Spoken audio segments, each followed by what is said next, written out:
Hi all, silent teaching എക്സാമിൻ്റെ മറ്റൊരു കേട്ടറ്റ് ക്ലാസ്സിലേക്ക് എല്ലാവർക്കും സ്വാഗതം. നമ്മൾ ഇന്ന് ഡിസ്കസ് ചെയ്യുന്നത് കേട്ടറ്റ് മാത്തമാറ്റിക്സുമായി ബന്ധപ്പെട്ടിട്ട് മുൻവർഷങ്ങളിൽ ചോദിച്ചിട്ടുള്ള വളരെ എളുപ്പത്തിൽ ചെയ്യാൻ പറ്റാവുന്ന, അതായത് കുറഞ്ഞ സമയത്തിനുള്ളിൽ സ്കോർ ചെയ്യാൻ പറ്റാവുന്ന തരത്തിലുള്ള കുറച്ച് ചോദ്യങ്ങളാണ് നമ്മൾ ഇന്ന് ഡിസ്കസ് ചെയ്യുന്നത്. അപ്പോൾ ചോദ്യത്തിലേക്ക് കടക്കാം.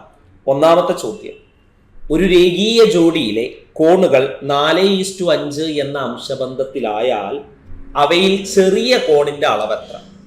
അപ്പൊ ഈ ചോദ്യം രണ്ട് രീതിയിൽ ചെയ്യാം. ആദ്യം ഈ ചോദ്യം ചെയ്യുന്ന എക്സാക്റ്റ് ആയിട്ടുള്ള മെത്തേഡ് ഞാൻ പറയാം, എന്നിട്ട് കുറച്ചും കൂടെ എളുപ്പത്തിൽ എങ്ങനെ ഈ ചോദ്യം ചെയ്യാം എന്നുള്ള കാര്യം പറയാം. അതെങ്ങനെ ഈ ചോദ്യം ചെയ്യുക എന്ന് മനസ്സിലാക്കണമെങ്കിൽ ആദ്യം നിങ്ങൾക്ക് രേഖീയ ജോഡി എന്താന്നുള്ള കാര്യം അറിയാം. രേഖീയ ജോഡി എന്ന് പറഞ്ഞാൽ ഒരു രേഖയിൽ ഉണ്ടാകുന്ന ഒരു ജോഡി കോണുകളെ നമ്മൾ വിളിക്കുന്ന പേരാണ് രേഖീയ ജോഡി. ഇപ്പൊ ഞാനൊരു ലൈന് വരച്ചു എന്ന് വിചാരിക്കുക. ഈ ലൈന് വരയ്ക്കുമ്പോൾ ഈ ലൈനുമായിട്ടുണ്ടാക്കുന്ന ഒരു ജോഡി കോണുണ്ടല്ലോ, ഈ ഒരു ജോഡി കോണുകൾ, ഇങ്ങനെ ഒരു രേഖയിൽ ഉണ്ടാകുന്ന ഒരു ജോഡി കോണുകളെ നമ്മൾ വിളിക്കുന്ന പേരാണ് രേഖീയ ജോഡികൾ. അപ്പൊ ഈ കോണ് എ ആവും, അതുപോലെ തന്നെ ഈ രണ്ടാമത്തെ കോണ് ബിയുമാണെന്ന് വിചാരിക്കും. അപ്പൊ നമ്മുടെ കയ്യിലുള്ള ആശയം എന്താ? ഒരു രേഖീയ ജോഡിയിലെ ഒരു ജോഡി കോണുകൾ കൂട്ടിയ എപ്പോഴും കിട്ടുന്നത് 180 ഡിഗ്രി. ആ കാര്യമാണ് നിങ്ങൾക്ക് വേണ്ട കോൺസെപ്റ്റ്. രേഖീയ ജോഡിയിലെ കോണുകളുടെ തുക 180 ഡിഗ്രിയാണ്. ഇനി എങ്ങനെ ഈ ചോദ്യം ചെയ്യും? ആദ്യം ഇതിന്റെ എക്സാക്ട് വേ പറയാം. രണ്ട് കോണുകൾ എയും ബിയും തമ്മിലുള്ള അംശബന്ധം 4:5. അതിനർത്ഥം എ എന്ന് പറയുന്ന അളവ് 4 ബി എന്ന് പറയുന്ന അളവ് 5 അല്ല. അംശബന്ധം 4:5 എന്ന് പറഞ്ഞാൽ ഉദ്ദേശിക്കുന്നത് ഒന്നാമത്തെ അളവ് 4, രണ്ടാമത്തെ അളവ് 5 എന്നല്ല. ഈ 4നോടും 5നോടും ഏതോ ഒരു കോമൺ നമ്പർ മൾട്ടിപ്ലൈ ചെയ്താലാണ് എയും ബിയും കിട്ടുക. ആ കോമൺ നമ്പർ ആരാ നമുക്കറിയില്ല, അതിന് എക്സ് എന്ന് പേര് കൊടുത്തു. ഇനി ആ കോമൺ നമ്പർ എങ്ങനെയാ കണ്ടെത്തുക? അതാ പറയുന്നത്. അതിന് നമുക്ക് തന്നിട്ടുണ്ട് എയും ബിയും കൂട്ടിയാൽ 180 ഡിഗ്രി. എ 4x ആണ്, ബി 5x ആണ്, കൂട്ടിയാൽ 180 ആണ്. 4x-ഉം 5x-ഉം കൂട്ടിയാൽ 9x, 9x 180. x സമം ഗുണിക്കണം 9, സമത്തിന്റെ അപ്പുറത്തേക്ക് എത്തുമ്പോൾ ഹരിക്കണം 9 ആകും. 180-ൽ എത്ര 9? 29. അപ്പൊ x 20 എന്ന് കിട്ടും. അങ്ങനെയാണെങ്കിൽ എ എന്ന് പറയുന്ന കോണ് 4x ആണ്, 4 × 20 80. ബി എന്ന് പറയുന്ന കോണ് 5x ആണ്, 5 × 20 100. അപ്പൊ ചെറിയ കോണിന്റെ അളവ് ചോദിച്ചാൽ 80 ആണ് ഉത്തരം, ഓപ്ഷൻ സി. ഇതാണ് പരിപാടി. അപ്പൊ നോർമൽ രീതിയിൽ ഇങ്ങനെയാണ് ചോദ്യം ചെയ്യുക, പക്ഷെ അത് കുറച്ച് ടൈം കൺസ്യൂമിങ് ആയിട്ട് പോകും. അപ്പൊ കുറച്ചും കൂടെ എളുപ്പത്തിൽ ഈ ചോദ്യം ചെയ്യാനായിട്ട് ഒരു രീതി പറയാം. ആ രീതി ഒന്ന് ഫോളോ ചെയ്യാനായിട്ട് ശ്രദ്ധിക്കാം. നമ്മുടെ കയ്യിലുള്ളത് രണ്ട് കോണുകളാ, എ ഉണ്ട്, ബി ഉണ്ട്. ഈ രണ്ട് കോണുകളുടെയും തുക ടോട്ടൽ 180 ഡിഗ്രിയാണ് എന്നും ചോദ്യത്തിൽ പറഞ്ഞിട്ടുണ്ട്. എ എന്ന് പറഞ്ഞാൽ 4 ഭാഗമാണ്, ബി എന്ന് പറഞ്ഞാൽ 5 ഭാഗമാണ്. ടോട്ടൽ 4ഉം 5ഉം 9 ഭാഗം. ഈ 9 ഭാഗം 180 ആണെന്ന് ചോദ്യത്തിൽ പ്രത്യേകം പറഞ്ഞിട്ടുണ്ട്. അങ്ങനെയാണെങ്കിൽ ചോദിച്ചത് ചെറിയ കോണിന്റെ അളവാ. ചെറിയ കോൺ എന്ന് പറഞ്ഞാൽ 4 ഭാഗമാണ്. 4 ഭാഗം എത്രയാന്ന് കിട്ടണം. അതിനുള്ള മെത്തേഡ് എന്താ? ഈ 9നെ എന്തുകൊണ്ട് ഗുണിച്ചാൽ ആ 180 കിട്ടുക എന്ന് ആലോചിക്കാം. 9നെ 2 കൊണ്ട് ഗുണിച്ചാൽ 18. അപ്പൊ 180 കിട്ടണമെങ്കിൽ 20 കൊണ്ട് ഗുണിക്കണം. അങ്ങനെയാണെങ്കിൽ 4നെ 20 കൊണ്ട് ഗുണിച്ചാൽ നമ്മുടെ ഉത്തരം കിട്ടും 4 × 20 80. Option C is the right answer. അപ്പൊ ഈ രീതിയിൽ ചെയ്താൽ കുറച്ചും കൂടെ പെട്ടെന്ന് നമുക്ക് ഉത്തരത്തിലേക്ക് എത്താൻ പറ്റും. കോൺസെപ്റ്റ് ഒന്നും കൂടെ പറയാം. രേഖീയ ജോഡിയിലെ കോണുകളുടെ തുക 180. എ ഉണ്ട്, ബി ഉണ്ട്, ടോട്ടൽ 180 ഉണ്ട്. എ 4 ഭാഗം, ബി 5 ഭാഗം. ടോട്ടൽ 4ഉം 5ഉം 9 ഭാഗം. 9 ഭാഗം 180. അപ്പൊ ചെറിയ കോണളവ് 4 ഭാഗം എത്രയാ? 9 180 ആകാൻ 20 കൊണ്ട് ഗുണിച്ചു. അപ്പൊ 4നെ 20 കൊണ്ട് ഗുണിച്ചാൽ നമുക്ക് ഉത്തരം കിട്ടും 80. Option C is the right answer. അപ്പൊ ഈ രീതിയിൽ ചെയ്യാൻ വേണ്ടിയിട്ട് നോക്കുക. മാക്സിമം സമയം കുറച്ചിട്ട് ചെയ്യാൻ വേണ്ടിയിട്ട് ട്രൈ ചെയ്യാം. അടുത്ത ചോദ്യം: ഹരിയുടെയും റഹീമിന്റെയും വയസ്സുകൾ 3:2 എന്ന അംശബന്ധത്തിലാണ്. ഹരിക്ക് റഹീമിനേക്കാൾ 8 വയസ്സ് കൂടുതലായാൽ ഹരിയുടെ വയസ്സ് എത്രയാണെന്ന് കണ്ടെത്തുക. അപ്പൊ തുടങ്ങാം. ഹരിയുടെയും റഹീമിന്റെയും വയസ്സുകൾ 3:2 എന്ന അംശബന്ധത്തിലാണ്. ഹരിക്ക് റഹീമിനേക്കാൾ 8 വയസ്സ് കൂടുതലായാൽ ഹരിയുടെ വയസ്സ് എത്ര? അപ്പൊ തുടങ്ങാം. രണ്ടാളുകൾ അവിടെയുള്ളത്, ഹരിയുണ്ട്, അതുപോലെ തന്നെ റഹീമുണ്ട്. പിന്നെ തന്നത് എന്താ? ഹരിക്ക് റഹീമിനേക്കാൾ 8 വയസ്സ് കൂടുതലാണ്. എടാ, ഹരിക്ക് റഹീമിനേക്കാൾ 8 വയസ്സ് കൂടുതലാവുക എന്ന് പറഞ്ഞാൽ ഹരിയുടെയും റഹീമിന്റെയും വയസ്സുകളുടെ വ്യത്യാസമാണ് അവിടെ തന്നിട്ടുള്ളത്. വ്യത്യാസം 8. അപ്പൊ ഒരളവ് മറ്റേ അളവിനേക്കാൾ ഇത്ര കൂടുതലാണ്, ഇത്ര കുറവാണ് എന്നൊക്കെ പറഞ്ഞാൽ അവിടെ കണ്ടുപിടിക്കേണ്ടത് വ്യത്യാസമാണ് എന്ന് മനസ്സിലാക്കി വെക്കുക. അപ്പൊ ഹരിയുടെ വയസ്സുണ്ട്, റഹീമിന്റെ വയസ്സ്, അവരുടെ വയസ്സുകൾ തമ്മിലുള്ള വ്യത്യാസം 8. ഇനി ചോദ്യം തുടങ്ങാം. ഹരിയുടെ വയസ്സ് 3 ഭാഗം, റഹീമിന്റെ വയസ്സ് 2 ഭാഗം, വ്യത്യാസം 3 2 പോയ 1 ഭാഗം. ആ 1 ഭാഗം 8 ആണെന്ന് പറഞ്ഞിട്ടുണ്ട്. ഹരിയുടെ വയസ്സ് കണ്ടെത്തണമെങ്കിൽ 3 ഭാഗം കണ്ടെത്തണം. 3 ഭാഗം എത്രയാണ്? 1 8 ആകാൻ 8 കൊണ്ട് ഗുണിക്കണം. അപ്പൊ 3നെ 8 കൊണ്ട് ഗുണിച്ചാൽ നമ്മുടെ ഉത്തരം കിട്ടും. 3 × 8 എത്രയാ? 24. Option B is the right answer. 24 ആണ് ഉത്തരം കിട്ടുക. ഓപ്ഷൻ ബി ആണ് അവിടെ റൈറ്റ് ആൻസർ ആയിട്ട് വരിക. സിമ്പിൾ ആയിട്ട് ചെയ്യാൻ പറ്റാവുന്ന ചോദ്യമാണ്. അടുത്ത ചോദ്യത്തിലേക്ക് കടക്കാം. ഒരു സംഖ്യയുടെ 75% 75 കൂട്ടിയാൽ അതേ സംഖ്യ കിട്ടുന്നു. സംഖ്യ ഏത്? അപ്പൊ തുടങ്ങാം. ഈ ചോദ്യം പേഴ്സൻറ്റേജുമായി റിലേറ്റ് ചെയ്തിരുന്ന ഒരു ചോദ്യം. നേരത്തെ നമ്മൾ ചെയ്തത് അംശബന്ധം റേഷ്യോയുമായിട്ട് റിലേറ്റ് ചെയ്തിരുന്ന ചോദ്യമാണെങ്കിൽ ഇപ്പൊ നമ്മൾ പറയുന്നത് പേഴ്സൻറ്റേജുമായി റിലേറ്റ് ചെയ്യുന്ന ചോദ്യം. ഒരു സംഖ്യയുടെ 75% 75 കൂട്ടിയാൽ അതേ സംഖ്യ കിട്ടുന്നു. സംഖ്യ ഏത്? അപ്പൊ എക്സാക്ട് ആയിട്ടുള്ള രീതിയിൽ ചെയ്യുന്ന എങ്ങനെയാ? ഒരു സംഖ്യ എക്സ്, അതിന്റെ 75% എന്ന് പറഞ്ഞാൽ എക്സ് ഇൻറ്റു 75/100, അതാണ് എക്സിന്റെ 75%. അതിനോട് 75 കൂട്ടിയാൽ അതേ സംഖ്യ എക്സ് കിട്ടുന്നു. അങ്ങനെയാണെങ്കിൽ ആ സംഖ്യ ഏത്? അപ്പൊ ഇതിന് എക്സ് ഒക്കെ വേർതിരിച്ച് ഉത്തരം കണ്ടെത്തണം. പക്ഷെ അതിനേക്കാളും എളുപ്പത്തിൽ നമുക്ക് ചെയ്യാൻ പറ്റാവുന്ന ഒരു മെത്തേഡ് ഉണ്ട്. ആ മെത്തേഡ് നോക്കുക. ഒരു സംഖ്യ, ഈ സംഖ്യയെ എപ്പോഴും നമ്മൾ 100% കൺസിഡർ ചെയ്യണം. നമുക്ക് കാണേണ്ട സംഖ്യ അല്ലെങ്കിൽ ഒറിജിനൽ സംഖ്യ അത് 100%. അപ്പൊ സംഖ്യ എന്ന് പറഞ്ഞാൽ എപ്പോഴും 100%. നമ്മുടെ സംഖ്യ അല്ലെങ്കിൽ ഇപ്പൊ നമുക്ക് കാണേണ്ട സംഖ്യ, നമുക്ക് കണ്ടുപിടിക്കേണ്ട അല്ലെങ്കിൽ എക്സാക്ട് ആയിട്ട് തരേണ്ട സംഖ്യ എന്ന് പറഞ്ഞാൽ നമ്മൾ എപ്പോഴും 100% കണക്കാക്കുക. അപ്പൊ ഒരു സംഖ്യയുടെ 75%, അപ്പൊ 75%നോട് 75 കൂട്ടിയാൽ അതേ സംഖ്യ കിട്ടുന്നു എന്ന് പറഞ്ഞാൽ ആ സംഖ്യയുടെ 100% കിട്ടുന്നു. അങ്ങനെയാണെങ്കിൽ ഈ പ്ലസ് 75% അങ്ങോട്ട് പോയാൽ നമുക്ക് കിട്ടുക 100% മൈനസ് 75% സമം 75 എന്ന് കിട്ടും. 100%ത്തിൽ നിന്ന് 75% പോയാൽ 25% അല്ലേ? അപ്പൊ 25% 75. അപ്പൊ കിട്ടിയത് നോക്ക്, 25% എന്ന് പറഞ്ഞാൽ 75. സംഖ്യ ഏത് എന്ന് ചോദിച്ചാൽ 100% എത്രയാന്ന് കണ്ടെത്തിയാൽ മതി. 25 75 ആക്കാൻ 3 കൊണ്ട് ഗുണിക്കണം. അപ്പൊ 100നെ 3 കൊണ്ട് ഗുണിച്ചാൽ നമുക്ക് ഉത്തരം കിട്ടും 100 × 3 300. Option B is the right answer. Option B ആണ് അവിടെ കിട്ടുന്ന ഉത്തരം. ഒന്നും കൂടെ പറയാം, ശ്രദ്ധിച്ചോ. നമ്മൾ എപ്പോഴും നമ്മുടെ മുഴുവൻ സംഖ്യയെ 100% എന്നുള്ള രീതിയിൽ എടുത്തിട്ട് പേഴ്സൻറ്റേജിലെ ചോദ്യങ്ങൾ ചെയ്താൽ കുറച്ചും കൂടെ എളുപ്പമാണ്. അപ്പൊ ഒരു സംഖ്യയുടെ 75%നോട് 75 കൂട്ടിയപ്പോൾ അതേ സംഖ്യ കിട്ടുന്നു എന്ന് പറഞ്ഞാൽ സംഖ്യയുടെ 100% കിട്ടുന്നു. ഈ പ്ലസ് 75% ഇങ്ങോട്ടെടുത്താൽ 100% മൈനസ് 75% എന്ന് പറഞ്ഞാൽ 75 എന്ന് കിട്ടുന്നുണ്ട്. 100%ത്തിൽ നിന്ന് 75% കുറച്ചാൽ 25% അത് 75.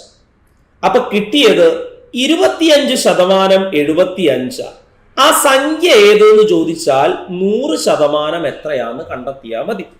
25 75 ആകാൻ 3 കൊണ്ട് ഗുണിക്കണം. അപ്പൊ 100നെ 3 കൊണ്ട് ഗുണിച്ചാൽ നമ്മുടെ ചോദ്യത്തിന് ഉത്തരം കിട്ടും. 100 × 3 300 ആണ് കിട്ടുക.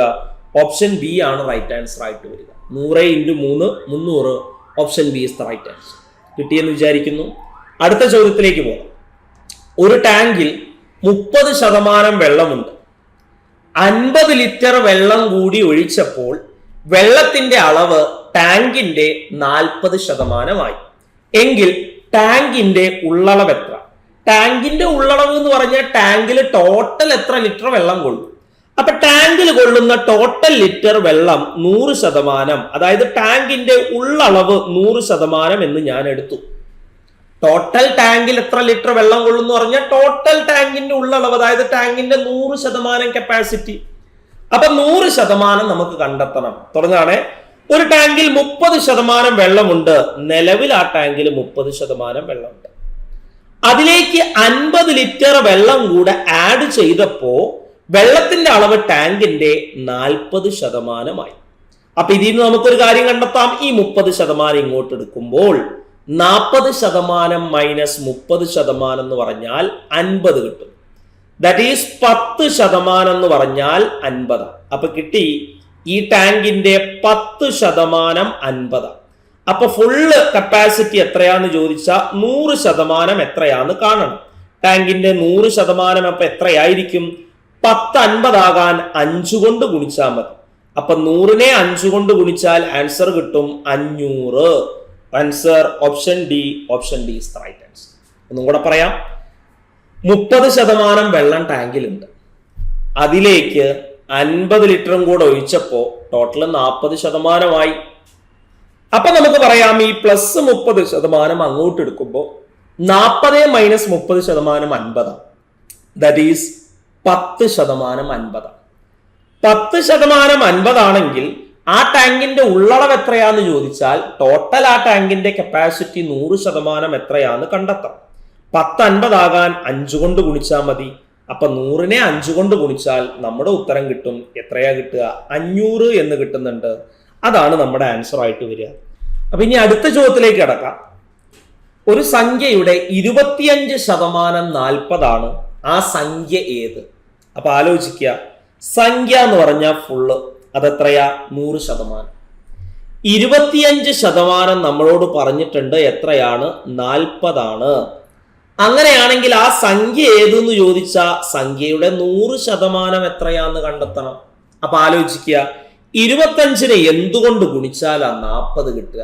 അവിടെ ചെറിയൊരു പ്രശ്നം വരും. 25നെ എന്തുകൊണ്ട് ഗുണിച്ചാലാണ് 40 കിട്ടുക എന്ന് നമുക്ക് പെട്ടെന്ന് പറയാൻ പറ്റില്ല.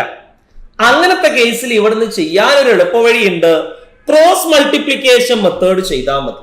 എന്താ ക്രോസ് മൾട്ടിപ്ലിക്കേഷൻ മെത്തേഡ്? 100 ഗുണിക്കണം 40 ഡിവൈഡഡ് ബൈ 25 ചെയ്യാം. 25ൽ ഒരു 25, 100ൽ 4 25. 4 ഇൻറ്റു 40 എന്ന് പറഞ്ഞാൽ 4 4 16, പിന്നെ ഒരു 0, 160. അപ്പൊ ഇവിടെ കിട്ടുന്ന ഉത്തരം എത്രയാണ്? 160. Option D is the right answer. ഒന്നും കൂടെ കാണിക്കാം, ശ്രദ്ധിച്ചോളൂ. പറയുന്ന കാര്യം നന്നായിട്ട് കേൾക്കുക. സിമ്പിളായിട്ട് എഴുതാൻ പറ്റും. നന്നായിട്ട് ശ്രദ്ധിക്കും. ഒരു സംഖ്യയുടെ 25% 40. ആ സംഖ്യ ഏതെന്ന് ചോദിച്ചാൽ 100% എത്രയാന്ന് കണ്ടെത്തണം. നേരത്തെ ചെയ്തതുപോലെ 25നെ എന്തുകൊണ്ട് ഗുണിച്ചാൽ ആ 40 കിട്ടുക എന്ന് പെട്ടെന്ന് പറയാൻ പറ്റില്ല. അപ്പൊ നമുക്ക് ചെയ്യാൻ പറ്റാവുന്ന ഒരു മെത്തേഡാണ് ക്രോസ് മൾട്ടിപ്ലിക്കേഷൻ മെത്തേഡ്. ആദ്യം 100ഉം 40ഉം ഗുണിക്കുക. 100 ഇൻറ്റു 40 ഡിവൈഡഡ് ബൈ 25 ചെയ്യുക. 25ൽ ഒരു 25, 100ലാണെങ്കിൽ 4 25, 4 ഇൻറ്റു 40 160. അപ്പൊ ഇവിടുത്തെ ആൻസർ കിട്ടുക 160 എന്നാണ്. ഉത്തരം option D. Option D is the right answer. Simple അല്ലേ? അടുത്ത ചോദ്യം. ഒരു പരീക്ഷയിൽ കണക്കിന് 20% കുട്ടികളും സാമൂഹ്യ ശാസ്ത്രത്തിന് 10% കുട്ടികളും തോറ്റു. 5% കുട്ടികൾ 2 വിഷയത്തിനും തോറ്റുവെങ്കിൽ സ്കൂളിലെ വിജയ ശതമാനം എത്ര? എങ്ങനെയാ? ഇങ്ങനെയുള്ള ചോദ്യങ്ങൾ ചെയ്യാനായിട്ട് വെൻ ഡയഗ്രം മെത്തേഡ്സ് ആണ് നല്ലത്. വെൻ ഡയഗ്രം മെത്തേഡ് എന്ന് പറഞ്ഞാൽ ഇതുപോലെ ഒരു റെക്ടാങ്കിൾ വരയ്ക്കുന്നു. ഇതാണ് ആ ടോട്ടൽ സ്കൂളിലെ കുട്ടികളെ റെപ്രസെന്റ് ചെയ്യുന്ന ഡയഗ്രം. ടോട്ടൽ സ്കൂളിലെ കുട്ടികൾ. അതിൽ കണക്കിന് തോറ്റവരുണ്ട്, സാമൂഹ്യ ശാസ്ത്രത്തിന് തോറ്റവരുണ്ട്, കണക്കിന് തോറ്റവരുണ്ട്. ഇതാണ് കണക്കിന് തോറ്റവരുടേത്. ഇതാണ് സാമൂഹ്യ ശാസ്ത്രത്തിന് തോറ്റവര്. അപ്പൊ ഇതാണ് മാത്സിന് തോറ്റവര്, ഇത് സോഷ്യൽ സയൻസിന് തോറ്റവര്. രണ്ടിനും തോറ്റ 5% കുട്ടികളുണ്ട്. അപ്പൊ 5% കുട്ടികൾ രണ്ടിനും തോറ്റവരാണ്. അതായത് മാത്സിനും സോഷ്യൽ സയൻസിനും തോറ്റ 5%. മാത്സിന് മാത്രം തോറ്റ 20% ഉണ്ട്. അതിൽ 5% ഇവിടെ പോയി. അപ്പൊ ബാക്കി ഇവിടെ എത്ര ഉണ്ടായിരിക്കും? 15%. സോഷ്യൽ സയൻസിന് മാത്രം തോറ്റ 10% കുട്ടികളുണ്ട്. അതിൽ 5% ഇവിടെ പോയി. അപ്പൊ ബാക്കി ഇവിടെ ഉണ്ടാവുക 5%. അപ്പൊ ടോട്ടൽ തോറ്റ കുട്ടികൾ എത്ര ഉണ്ടാകും എന്ന് വെച്ചാൽ ടോട്ടൽ തോറ്റത് എത്ര ശതമാനം? 15ഉം 5ഉം 20, 20ഉം 5ഉം 25% ടോട്ടൽ തോറ്റവര്. അപ്പൊ നമ്മളോട് ചോദിച്ചത് ടോട്ടൽ വിജയിച്ചവർ എത്രയാന്നാണ്. അപ്പൊ വിജയിച്ചവർ എത്രയായിരിക്കും? 25% പോയാൽ പിന്നെ അവിടെ 100-ലുണ്ടാകുക 75% ഉത്തരം. ഓപ്ഷൻ ബി 75% എന്ന് കിട്ടും. റെഡിയല്ലേ? ഇത്തരത്തിലുള്ള മെത്തേഡിനെ നമ്മൾ വിളിക്കുന്ന പേര് വെൻ ഡയഗ്രം മെത്തേഡ് എന്നാണ്. ഇങ്ങനെ വരച്ചിട്ട് ചെയ്യുന്നതിന് ചില ചോദ്യങ്ങളിലൊക്കെ ഈ മെത്തേഡ് നമുക്ക് കുറച്ചും കൂടെ എളുപ്പത്തിൽ ചെയ്യാൻ പറ്റും. റെഡി? അടുത്ത ചോദ്യം. 5, 10, 15 എക്സെട്ര 95 എന്ന ശ്രേണിയിലെ എല്ലാ സംഖ്യകളുടെയും കൂടി ശരാശരി എത്രയാണ്? അപ്പൊ ശ്രേണി നോക്ക്. 5, 10, 15 എക്സെട്ര 95. നമുക്ക് നോക്കിയാൽ മനസ്സിലായിരിക്കും ഇത് 5 കൂട്ടി കൂട്ടി പോകുന്ന ശ്രേണിയാണ്. ഇത്തരത്തിലുള്ള ശ്രേണികളെ നമ്മൾ സമാന്തര ശ്രേണികൾ എന്നാ വിളിക്കുക. ഒരു സമാന്തര ശ്രേണിയുടെ ശരാശരി കാണാനായിട്ട് ശരാശരി കാണാൻ ഒറിജിനൽ ഇക്വേഷൻ തുക ബൈ എണ്ണമാണ്. അപ്പൊ എല്ലാം കൂടെ കൂട്ടിയിട്ട് എത്ര എണ്ണം ഉണ്ടോ അതുകൊണ്ട് ഡിവൈഡ് ചെയ്യണം. അതാണ് ശരാശരിയുടെ മെത്തേഡ്. പക്ഷെ ഇവിടെ 5 മുതൽ 95 വരെയുള്ള എല്ലാ നമ്പറും കൂട്ടിയിട്ട് അതിനെ എണ്ണം കൊണ്ട് ഡിവൈഡ് ചെയ്യാന്ന് പറഞ്ഞാൽ കുറച്ച് ബുദ്ധിമുട്ടാണ്. അങ്ങനെയുള്ള കേസിൽ നമുക്ക് ചെയ്യാൻ പറ്റാവുന്ന പരിപാടി സമാന്തര ശ്രേണിയാണെങ്കിൽ ഓർത്തു വെക്കുക, ശരാശരി എന്ന് പറഞ്ഞാൽ നടുവിലുള്ള ആളായിരിക്കും. ഓക്കെ, സമാന്തര ശ്രേണി എന്ന് പറഞ്ഞാൽ ഒരേ സംഖ്യ കൂട്ടി കൂട്ടി കൂട്ടി പോകണം. 5, 5നോട് 5 കൂട്ടിയ 10, 10നോട് 5 കൂട്ടിയ 15, വീണ്ടും 5 കൂട്ടിയ 20, 5 കൂട്ടി കൂട്ടി പോവുക. അപ്പൊ സമാന്തര ശ്രേണിയ. അങ്ങനെയാണെങ്കിൽ ശരാശരി നടുവിലെ പദം. പക്ഷെ ഇവിടുത്തെ നടുവിലെ പദം ആരാന്ന് നമുക്ക് പെട്ടെന്ന് പറയാൻ പറ്റുന്നുണ്ടോ? ഇല്ല. നടുവിലെ പദം പെട്ടെന്ന് പറയാൻ പറ്റുന്നില്ലെങ്കിൽ നടുവിലെ പദം കാണാനായിട്ടൊരു ട്രിക്ക് ഉണ്ട്. ആദ്യത്തെ പദവും അവസാനത്തെ പദവും കൂട്ടിയിട്ട് പകുതി എടുത്താൽ മതി. ഇവിടുത്തെ ആദ്യത്തെ പദം 5, അവസാനത്തെ പദം 95, കൂട്ടിയിട്ട് പകുതി എടുക്കുക. 5ഉം 95ഉം 100, 100/2 എന്ന് പറഞ്ഞാൽ 50 കിട്ടുന്നുണ്ട്. ഉത്തരം 50. അപ്പൊ സമാന്തര ശ്രേണികളുടെ ശരാശരി കാണാൻ നടുവിലുള്ള പദം ആരാന്ന് എടുത്ത് എഴുതിയാൽ മതി. നടുവിലുള്ള പദം പെട്ടെന്ന് കാണാൻ പറ്റുന്നില്ലെങ്കിൽ ആദ്യ പദവും അവസാന പദവും കൂട്ടിയിട്ട് അതിന്റെ പകുതി എടുത്താൽ മതി. ആദ്യ പദം 5, അവസാന പദം 95. 5ഉം 95ഉം കൂട്ടിയിട്ട് അതിന്റെ പകുതി എടുക്കുക. 95ഉം 5ഉം 100, 100/2 എന്ന് പറഞ്ഞാൽ 50. അപ്പൊ ശരാശരി കിട്ടുന്നത് എത്രയാ? 50 എന്നാണ് കിട്ടുന്നത്. ഇതാണ് അവിടുത്തെ പരിപാടി. റെഡി? അടുത്തത് 25 മുതൽ 50 വരെയുള്ള എണ്ണൽ സംഖ്യകളുടെ ശരാശരി എഴുതി നോക്കാം. 25 മുതൽ 50 വരെയുള്ള എണ്ണൽ സംഖ്യ 25, 26, 27, പോയി 49, 50 എണ്ണൽ സംഖ്യകളാണ്. സമാന്തര ശ്രേണിയല്ലേ? ഒന്ന് കൂട്ടി കൂട്ടി പോകുന്ന ആളാ സമാന്തര ശ്രേണിയ. സമാന്തര ശ്രേണിയാണെങ്കിൽ ശരാശരി കാണാൻ നടുവിലുള്ള പദം കണ്ടാൽ മതി. പക്ഷെ ഇവിടുത്തെ നടുവിലെ പദം പെട്ടെന്ന് കാണാൻ പറ്റുന്നില്ല. അപ്പോഴുള്ള മെത്തേഡ് എന്താ? ആദ്യ പദം 25 പ്ലസ് അവസാന പദം 50/2 അതിന്റെ പകുതി എടുക്കുക. 25ഉം 50ഉം 75, 75/2. 75ന്റെ പകുതി എത്രയാ? 70ന്റെ പകുതി 35, 5ന്റെ പകുതി 2.5. അപ്പൊ 35ഉം 2.5യും 37.5 എന്ന് ഉത്തരം കിട്ടും. 37.5 right answer. Option B is the right answer. കിട്ടിയില്ലേ? ഒന്നും കൂടെ. തുടർച്ചയായ 5 എണ്ണൽ സംഖ്യകളുടെ ശരാശരി 25 ആയാൽ തുടർന്ന് വരുന്ന 5 എണ്ണൽ സംഖ്യകളുടെ ശരാശരി എന്താ? അപ്പൊ ആലോചിക്കുക. തുടർച്ചയായ 5 എണ്ണൽ സംഖ്യകളുടെ ശരാശരി 25. അത് കഴിഞ്ഞിട്ട് വരുന്ന 5 എണ്ണൽ സംഖ്യകളുടെ ശരാശരി എന്താ? അപ്പൊ ആദ്യത്തെ കേസ് മാത്രം എടുക്കുക. തുടർച്ചയായ 5 എണ്ണൽ സംഖ്യകളുടെ ശരാശരി 25. എണ്ണൽ സംഖ്യ സമാന്തര ശ്രേണിയാണ്. അപ്പൊ ശരാശരി എന്ന് പറഞ്ഞാൽ നടുവിലുള്ള ആളാണ്. ഈ ആദ്യത്തെ 5 തുടർച്ചയായ 5 എണ്ണൽ സംഖ്യകളുടെ ശരാശരി 25 എന്ന് പറഞ്ഞാൽ ഇതിന്റെ നടുവിലുള്ള ആള് 25. അപ്പൊ ഇതാരാ? 26, 27, ഇത് 24, ഇത് 23. അപ്പൊ തൊട്ടടുത്ത 5 എണ്ണൽ സംഖ്യകൾ ആരായിരിക്കും? 28, 29, 30, 31, 32.